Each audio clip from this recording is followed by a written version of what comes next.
We are live. Good morning, everyone. Today is Wednesday, November 15th, 2023. It's just past 8:30 a.m., and this is a meeting of the Renewable Energy Standard Reform Working Group. We're going to have a number of presentations today. We're getting some modeling and data. So the data a lot of us have been looking forward to because we've been wanting to better understand the implications of some of the choices in front of us. So we might as well get right to it. I just want to check back in with my co-chair, Representative Sheldon, and then Jen Nauer, please. Yeah. Good morning, everyone. I don't have anything to add. I'm ready for us to jump into our presentations. So how about I pull up an agenda review real quickly? Have a couple little logistical items to share first. One note, everybody, materials were just posted to the webpage this morning. We can put that link in the chat. So while we're doing the agenda review, if you want to take a moment to go over to the webpage and check out slides or even download them for yourself so you can explore them at your own pace while you're listening to presentations, they are there now for review. Times here are approximate, except for the public comment, which will take place at 9:40. The presentations at 8:40 and 9:15 are meant to provide an overview. There's a lot of data that's coming your way during this meeting. So there will be intermittent Q&A because the material is dense, and understanding a particular detail might be necessary to understand all the details that come after. But my request of you is that you keep during these presentations your questions literally to clarifying kinds of questions, and then we'll keep the discussions for the second half of the meeting. During the first few segments of this meeting, you may hear me interrupting a bit more frequently in order to, as a time managing strategy, so that you can see the overview of all the slides before you dig into the details. The extended Q&A session that starts at 10:15, that may take the rest of the meeting. That's where you'll have an opportunity to ask questions about the technical and macroeconomic analysis in order to better anticipate and understand impacts of various changes you might make. A distinction to make, this is your opportunity to ask questions of the modeling and data. So there's still a priority on clarifying questions, and then you have 2 more meetings to talk about the specifics about what you might want to do as a working group. We'll take breaks as needed, approximately as noted on the agenda. If time allows, at the very end, we'll take a peek at the working group pre-meeting survey tasks 7 and 8. Otherwise, those considerations will be brought into the meeting next November 29th.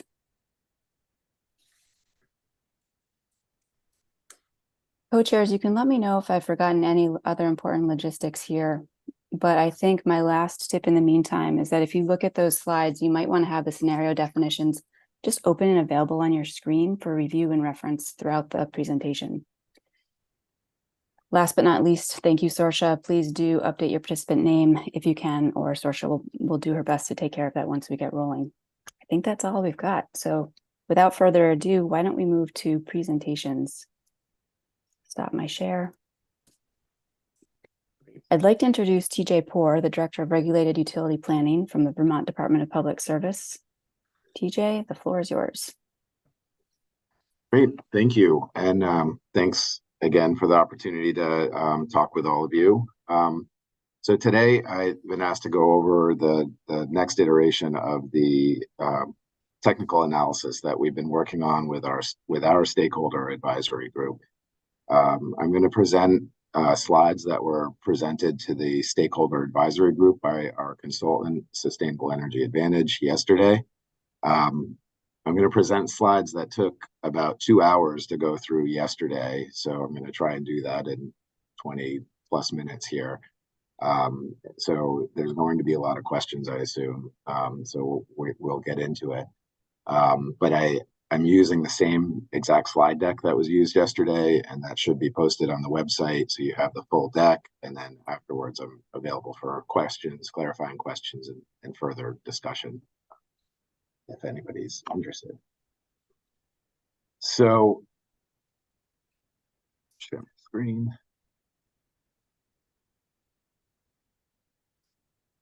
DJ, while you're pulling up slides, would you like people to ask questions on air as they have them, or put them into the chat and we'll just see what collects there. How do you want to take questions?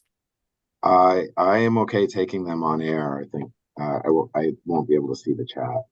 Okay, so for everyone listening, you can either raise your virtual hand to cue that you've got a question, or if you put it into the chat, then I can at least verbally, TJ, let you know there's some questions there gathering.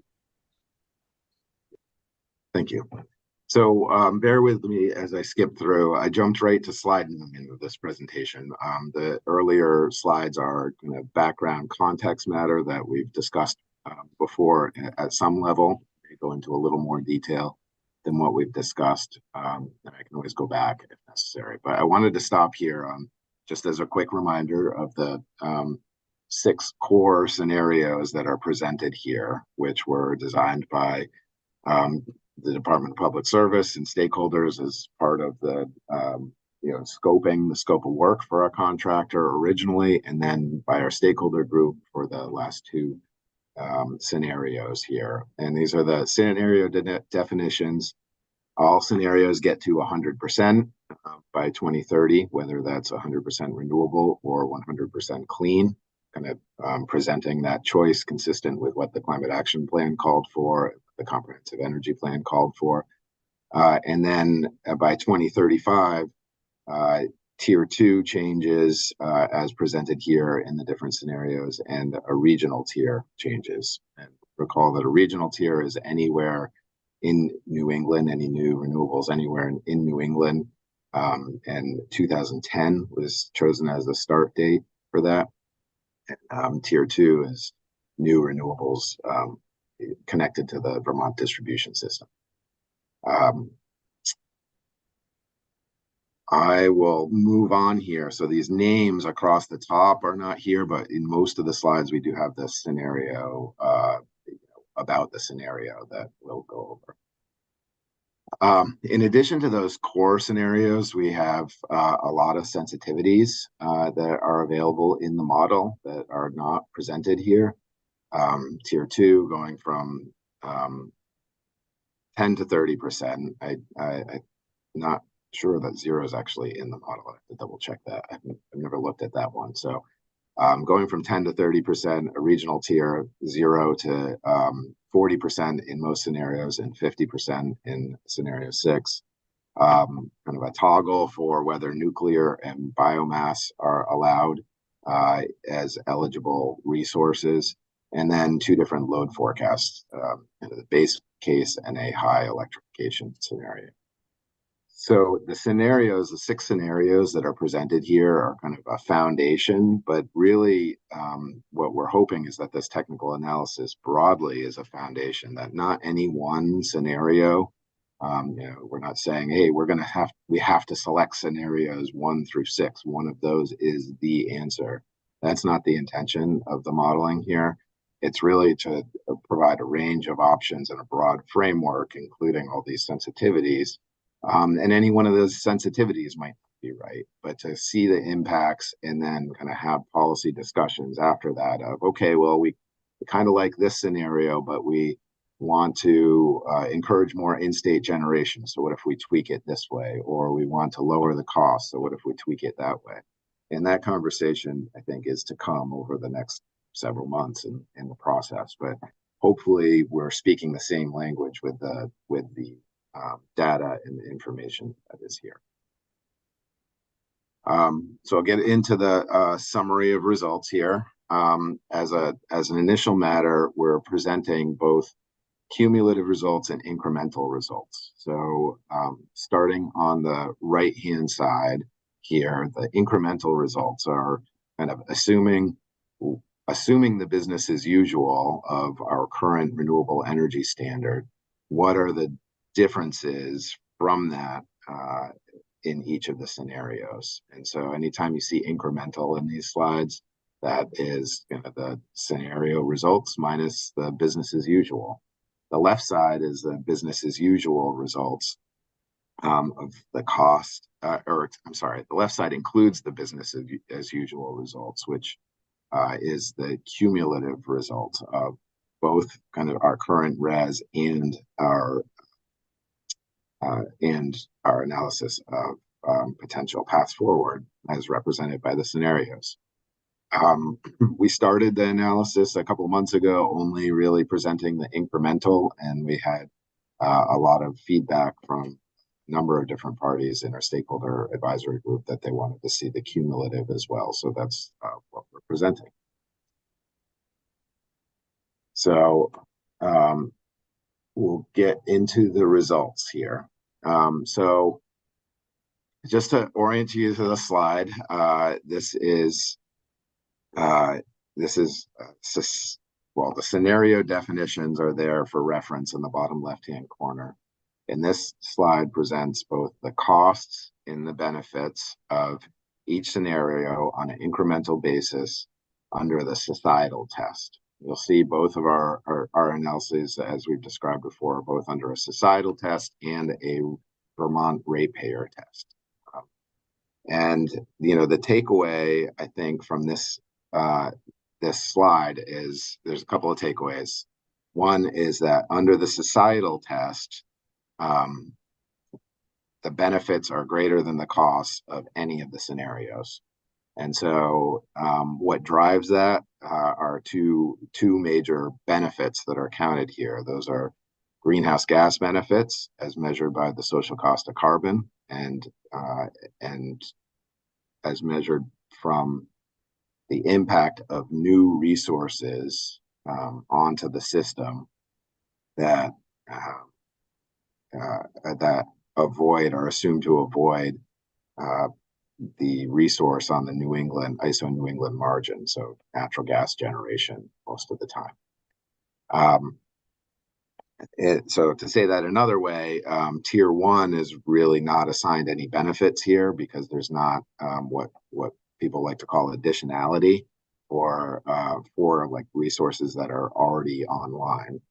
We refer to them as legacy resources on this slide. So most of the benefits have come from, on the societal basis, come from greenhouse gas emission reductions, avoidance of greenhouse gas emissions, and then price suppression. So that price suppression happens regionally, not all to Vermont, but when a new resource comes online in the wholesale energy market, it acts as a zero cost. Our ratepayers may pay for it, or ratepayers in New England may pay for it through a direct contract, but on the market, that comes in as a zero cost. And what that does is suppress the clearing price in the market that all generators are paid. So there's a large regional benefit to that. So I'm going to go to what that looks like on the RIM is rate impact measure is the acronym there. We should have spelled that out. And this slide is cost and benefits by scenario, incremental to the current RES,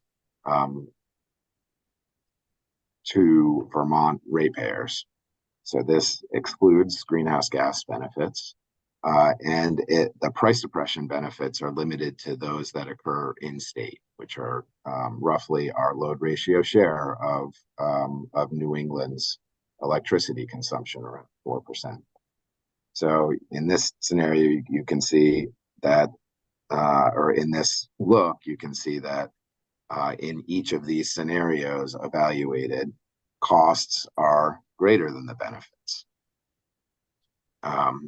So that I think is a takeaway, and maybe we all knew this to start with, but this is what the analysis is confirming, is that the changes to the RES societally cost effective, not cost effective for Vermont ratepayers under these scenarios. And so those are the trade-offs that we need to evaluate if Vermont ratepayers want to, how much Vermont ratepayers should pay for societal benefits. Now, and this is kind of a starting spot for, okay, how can we increase the benefits through implementation and reduce the costs? And maybe we can get these lines to flip signs or move in a different direction and see where we get. I just want to pause to see if there's any questions for these couple of slides before I continue. This is Chris. I have a quick question, TJ. For someone who's following and saying, how would a Vermont ratepayer, I mean, it's pretty clear how you experience a rate impact. You see your bill go up. How does a Vermont ratepayer experience a societal benefit? You know, if someone's out there trying to sort of weigh a pro and con, what am I getting out of this trade-off or deal? You know, like, how do they experience the societal benefit? How would you describe that for folks? Yeah, well, I think most of the societal benefit is, well, one, I'll just remind folks that other economic benefits we're going to talk about with Brattle. Brattle's going to talk about how this looks to kind of Vermont's economy. So there's kind of direct and indirect impacts of all of this kind of investment that is not included here. Brattle will talk about that. You know, the social cost of carbon is how a lot of those social benefits are calculated, and what that measures is the cost to society associated with climate change, damages associated with climate change, and so you know, I think you could. You know, those damages happen in Vermont, and they happen everywhere around the world, and a portion of those benefits I think would accrue to Vermont also, but largely those societal benefits in terms of greenhouse gas emissions reductions are kind of doing our part to avoid the consequences of climate change. On the price suppression, I didn't finish my first thought. I started with that econometric analysis comment because, and those macroeconomic impacts like GDP and jobs, et cetera, because really price suppression, when it happens for New England, especially bordering Vermont and bordering, you know, Massachusetts and New Hampshire, you know, that a more economically vibrant New England probably benefits Vermont. That's a really qualitative statement, and maybe Brattle has more data on that. But I think those are the two major societal benefits that were quantified here, and I already answered that question. Got one question from Ken. Yeah, TJ. Well, first of all, a comment to Senator Ray. I think, I mean, societal benefits, at least the way we've studied them before, they're not direct benefits to ratepayers. It's going to come back through some kind of social, either reduction in healthcare or jobs, as TJ described. So it's not a one for one direct. But TJ, how did the analysis on price suppression work? Was it an actual load flow analysis, or I'm struggling to understand how the price suppression for New England can be larger than the cost to Vermont ratepayers. It's not making sense to me as to comparing those two. Yeah, I think it's price suppression. It's from the avoided energy supply cost study. It was really the basis for all this, which is a couple of years old now. There's some draft numbers for the next iteration of that, but they haven't been included here. And that analysis uses an hourly estimate of load, and they run a dispatch model, and they show changes in that load, you know, reductions in that load from either reductions in that load from behind the meter resources or just front of the meter resources kind of bidding into the market at zero coming in. The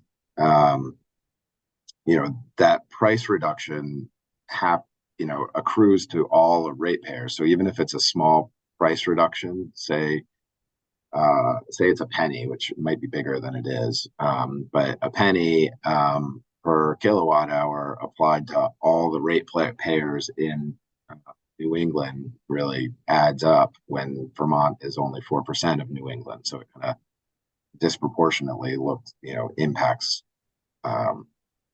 everybody else in New England. So the behind the meter, the tier 2, for example, which would be mostly behind the meter resources, that was still treated as though it bid into the market. It's not a load reduction. It was. Yeah, I said that in a confusing way. I think they both were treated as suppressing the price. So whether a front of the meter resource like a merchant generator that participates in the market bids in at 0, or a behind the meter resource shows as a load reduction, those both have price suppression effects. Thank you.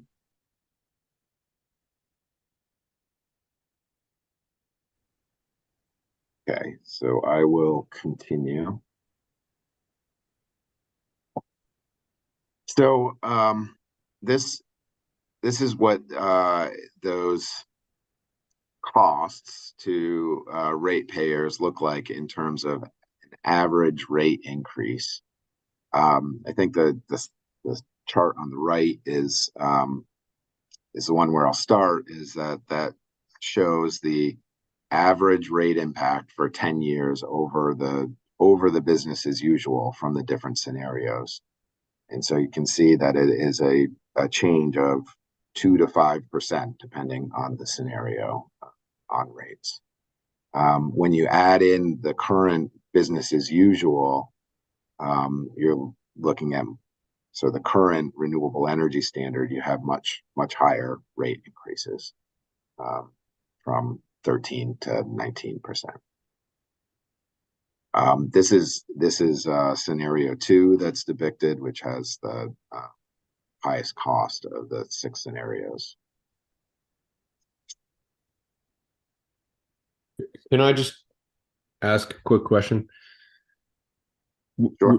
We're talking 5% over a decade, right? So I just want to make sure we're not talking 5% each year of the decade, but effectively 0.5% each year, essentially. So I believe that the way that we calculated this, the answer to that's yes. The way that it was calculated is the total costs over the 10 years relative to the total estimated cost of service over those years under the business as usual. And that gets you that number. So this chart does not show kind of the distribution of those impacts come mostly in year 1 or year 10, but so rates would be 5% higher in scenario 2 if we pursue it according to this analysis. Thanks.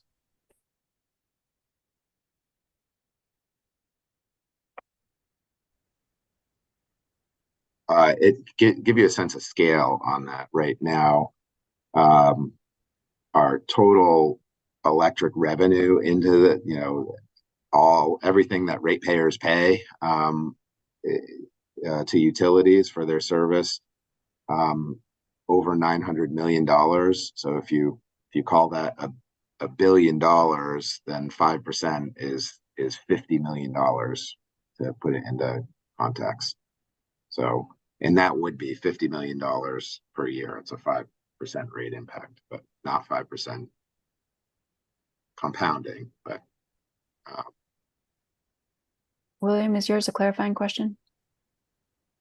Yes, TJ, and I apologize if it's further down the slides. But do you have anything that kind of summarizes the factors in those cost increases in terms of where the costs are coming from?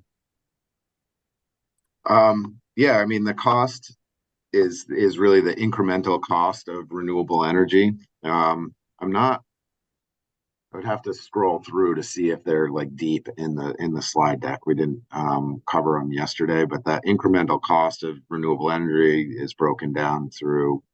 It's largely represented by the estimated price of renewable energy credits that you need to purchase for tier one, and then the cost of new development. It's kind of the combination of those two things. Okay. Yeah, I was just curious about, like, the actual contract price or transmission upgrades and things like that. Yes, thank you for bringing that up. So the one thing I mentioned this last time, and I had meant to bring it up 2 slides ago. One thing that is not included in here. So we have the basically the PPA cost, whether it's through net metering or direct contract for larger projects, or rec price for a tier one cost. Those costs are all in here. One cost that is not included, and we're still working on the analysis, is any upgrades to the Vermont grid. So either distribution or sub-transmission that's run by Velco, that would be socialized and necessary because of additional distributed generation. And the reason we haven't, it's a challenging number to get to. I think I mentioned last time that there was the last long range transmission plan said there has the potential for $500 million of needed investment when we got to 500 megawatts of distributed generation. Now we're at 500 megawatts of DG, and we haven't had $500 million of investment. And so that was kind of a worst case scenario. We also know that the value isn't zero, that there's some costs that, from small incremental distributed generation cited on the system, that each individual project isn't going to pay. That whether it's voltage control or like kind of those big transformer upgrades that are needed. Some of those are, the reason we haven't seen it is kind of where you locate this. You can make a difference in where you locate the distributed generation within the state, but also some of those projects, other factors that impact that is, well, some of those upgrades are going to be necessary anyway, or be done, a portion of the cost may be covered by kind of asset condition upgrades, like the lines were older and we're going to be replaced in 10 years anyway. So if we do it now, it's not the full cost of $500 million, it's a portion of that. And so we're trying to get a better sense, a better handle on what that is. And those costs are not included in this analysis now. I think there's some other things that are included that might balance that out a little bit, but we still need to kind of iterate a little more on that. Okay, is that the only outstanding variable? That's the only one that's just simply not included. Okay. Yes, yeah. Thanks. So a time check, TJ, I don't know how many more slides you want to go over. You've got still 7 minutes or so and one question. We can hold the question if you have more slides you want to review. I have 3 or 4 that I'd like to just touch on really quickly. And so Brian, if you could, do it. Yeah, Brian, if you could hold your question or put it in the chat, unless it's really brief. All right, go ahead, TJ. We'll pick up that question towards the end. Okay, so this is another way to look at the rate impact annually. It's a $1 per megawatt hour increment from the business as usual over time on the right. I'll just talk about that on this slide. That you can see by 2035, we're talking about $20 a megawatt hour or 2 cents per kilowatt hour on bill. The much of the total cost increase on the left-hand side is really driven by the business as usual. And again, incremental are on the right-hand side. So we wanted to take a look at, of all those sensitivities that we had, all those 68 different variations, wanted to bound the scenarios here in terms of the highest cost one and the lowest cost one. So what this slide just does, just that. This is showing the costs and benefits of the highest cost scenario, which, in the model, it's like the scenario 5 with a variant. You can see the parameters there: high regional tier, high tier 2 target, 100% tier 1 target, with nuclear being eligible. And then the lowest cost sensitivity had no regional tier, a tier 2 target at 10%, and also clean energy standard eligible. Those were held constant just to show apples to apples. And you can see, in the high cost scenario, we're at over $600 million in ratepayer costs and significant societal benefit, but not maybe $100 million in ratepayer benefits. And then on the right-hand side, the lowest cost scenario, significantly less costs, also significantly less benefits.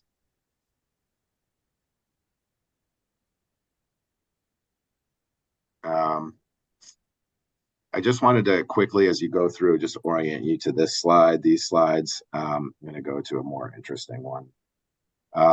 This is just the technology deployment, and for each of the scenarios, there's a slide associated with this. And you can see on the top right, it describes the scenario, and this one is scenario 2, shows you a tier, the tier 2 target, tier 1 target, and the chart shows you what resources are assumed to be in the utility portfolio. So a large part of hydro, but in this particular scenario, we see a lot of the in-state solar with a 30% tier 2 target increases quite a bit. Out-of-state solar increases quite a bit, and you have both regional and in-state wind. The in-state wind is really not a reflection of new generation being built, but instead the term that's been used is rehoming of the current wind projects that are in state that have had to sell their RECs out of state.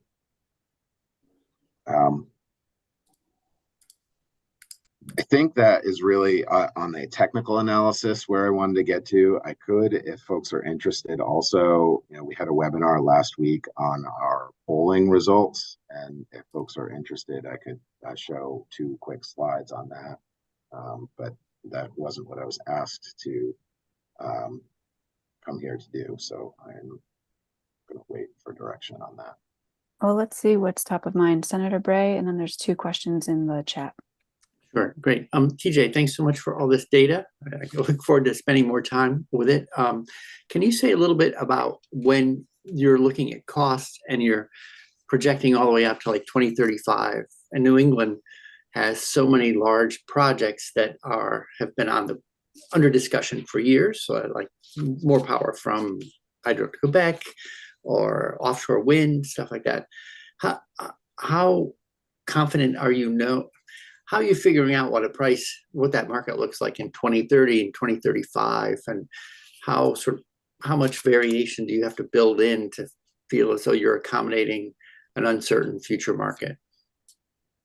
Yeah, I mean, it's very uncertain. We don't know if those offshore wind projects will really get built. We don't know if there'll be transmission lines built to import more hydro from up north. So there's a lot of uncertainty.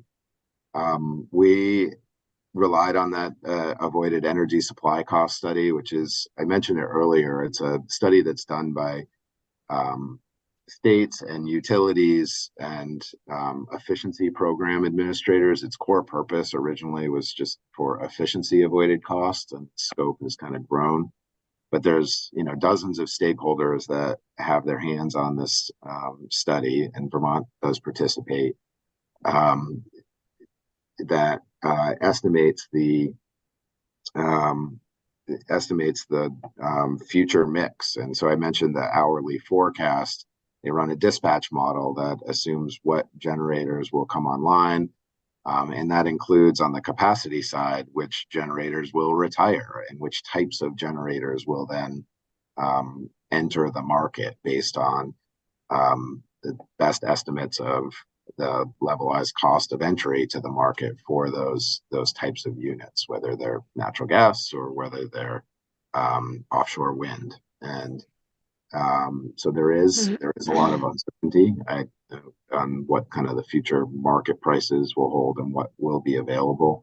The offshore wind or wind, I think it's not any one project. It's kind of the generic price for those resources, if you will, going forward. Well, thanks. Can you say the name of that report again, please? It's the Avoided Energy Supply Cost Study for New England. It's usually, last time around, it was completed by Synapse Energy Economics. I think they're the contractor this time around also. And I think they're expected to have revised results in the spring sometime. Thank you. DJ, we're at time. You have 4 questions left. I'm inclined to take them in order. It's just a little bit of a lightning round for the answers. Try to be brief. It's okay. So I'm going to read the ones from the chat first, and then we'll go to Peter and then Representative Sibilia. So, do the scenarios take into account the reduction in the rate of update of the beneficial electrification due to the higher rates envisioned?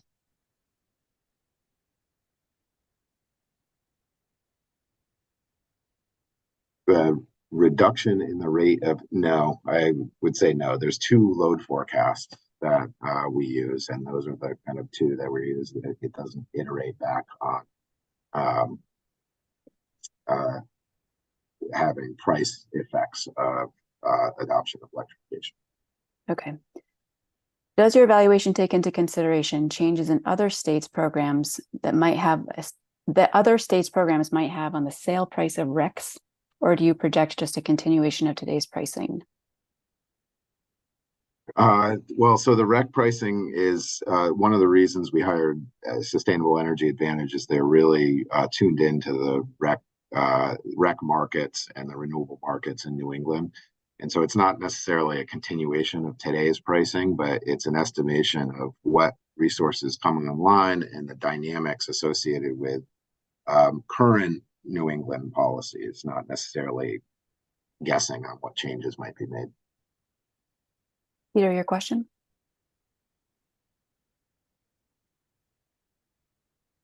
You're You'll on have mute. to unmute.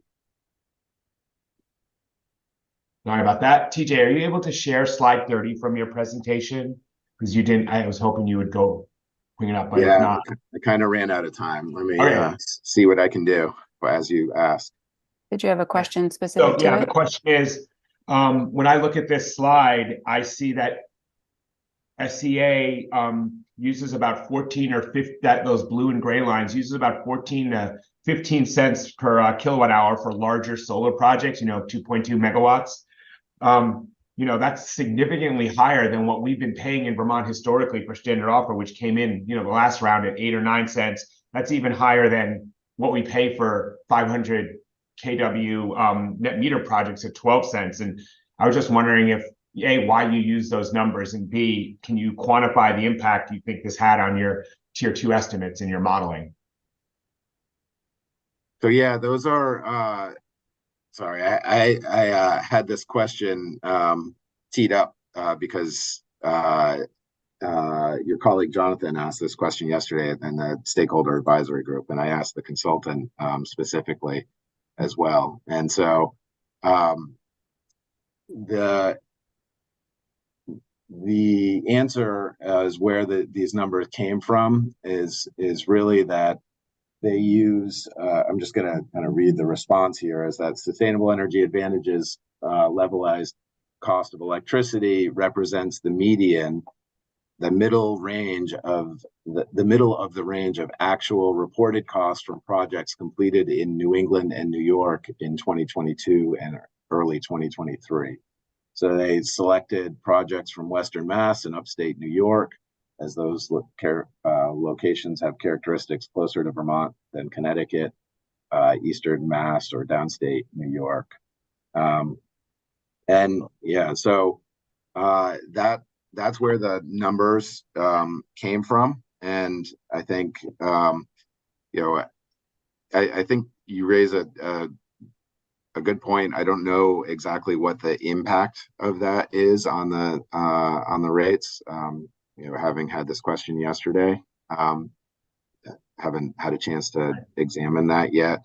But I think overall that might be something, if you provide us with data more kind of than anecdotes. I think there's a lot of context where people tell us that those 8-cent projects aren't happening from the standard offer, and so projects that have been built, we're happy to look at that and the analysis and to inform our discussions going forward. That may balance with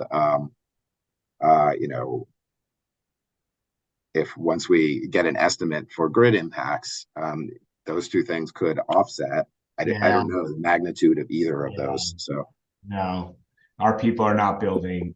Yeah, I'm happy to get you numbers. My guess is that SCA was looking at community solar projects in New York and Western Mass, which we know with their customer acquisition and other costs are significantly higher than what we're building in Vermont. So yeah, we'll be happy to try to get you some information, TJ. I think it's significantly cheaper to build large solar in Vermont than that 14 to 15 cent kilowatt hour estimate that you all are using. Thanks, Peter. Because we're running up on time, we're going to take Representative Sebelia's comment. Chase and Ben, will you please put your questions into the chat? We'll see if we can incorporate them after the break. Go ahead, Representative Sebelia. Yeah, just not the comment I was going to make, but definitely interested in digging into that last number. I was going to ask to see the 2 slides that TJ offered to show us. If we are out of time, if he could just identify what they are and why he wanted to show us, that would be helpful. Let's take a couple minutes to see those slides, and that will give Chase and Ben a chance to put their questions into the chat.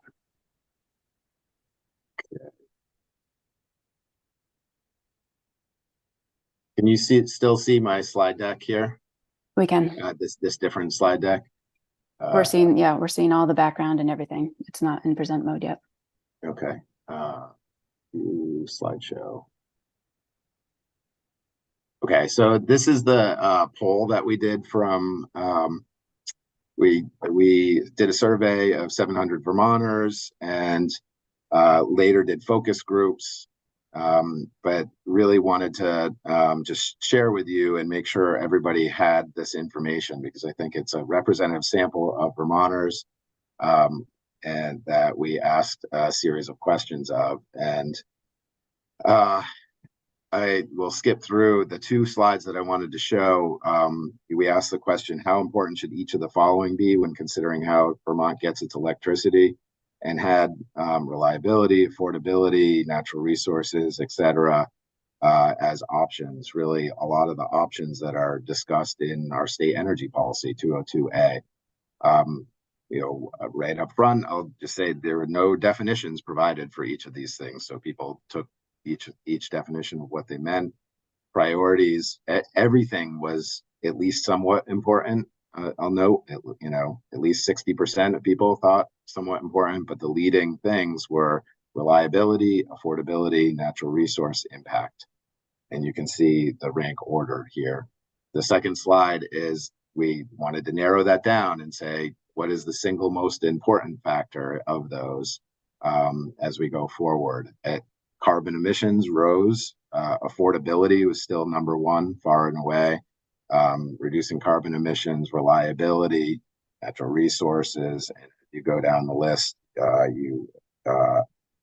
then you get to renewable, on-site, in-state, etc. So I think this is an important data point. The whole study has a whole lot more. There's a webinar on our website that you can get a full presentation from our consultant on, and but I wanted to just make sure that folks had that available to them, and I think there's something there for everybody in the study. So thanks, TJ. So it looks like some of the comments that are a little more complicated to put into the chat. So there is time for discussion, just not right now. What we're going to do is take a very brief break, then move into the macroeconomics presentation and see what there is on offer there. And then probably at this point it's 10:30 when the discussion will open up. And so if you have more questions about the numbers or the assumptions or what the data is telling or how you interpret it, those are all great discussions that can pick up again at probably 10:30 at this point. PJ, thank you. That's an awful lot. It's a condensed time to cover that kind of ground. So folks, if you do have questions, please do jot them down so we can weave as many into the discussion as possible. And at this point, co-chairs, I'm going to look to you, but my inclination is to take a very brief break so people can at least step away from their computers and breathe again for a couple of minutes, and then we'll come back to the macroeconomics presentation. What do you think? I think that's a good plan. Yeah. So 5 minutes at 9:25, we'll come back and